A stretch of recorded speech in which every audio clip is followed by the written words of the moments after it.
The room is divided sharply by the glare of a single overhead bulb.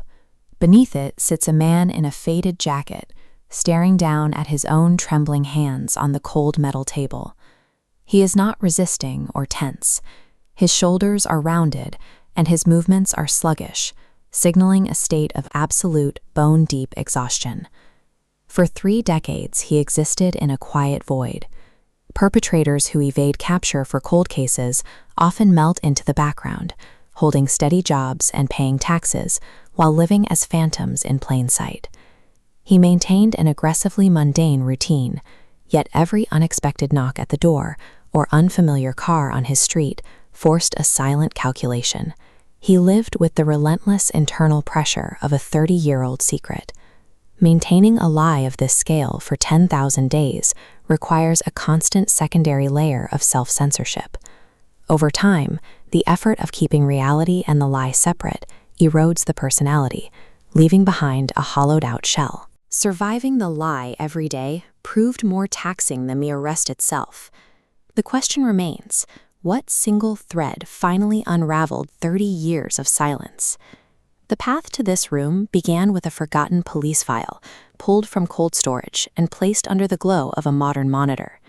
Investigative genetic genealogy provided the breakthrough. By cross-referencing crime scene DNA with public ancestry databases, investigators can identify a suspect through their distant relatives. Fragmented DNA sequences from 30 years ago are mapped against a pristine, modern digital genetic grid.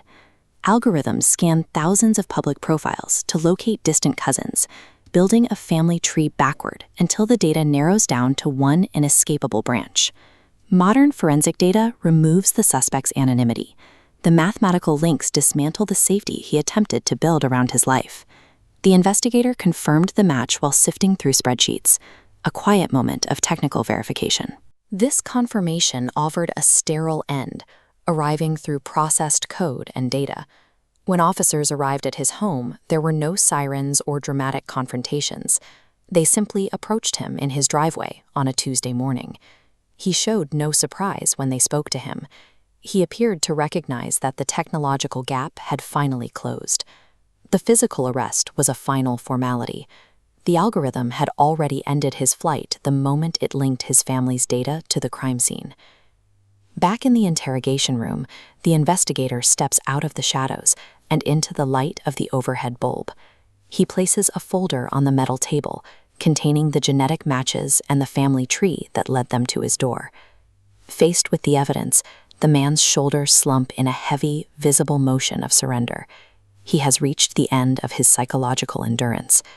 He begins to speak, detailing the events of 30 years ago. The secret he guarded for decades is finally exposed to the harsh light of the room. For the investigator, the process is methodical and somber. Delivering justice in a case this old feels heavy, lacking any sense of triumph. While this exposure brings his legal ruin, it also provides a visceral relief. The harsh light of capture was the only way he could finally put the burden down.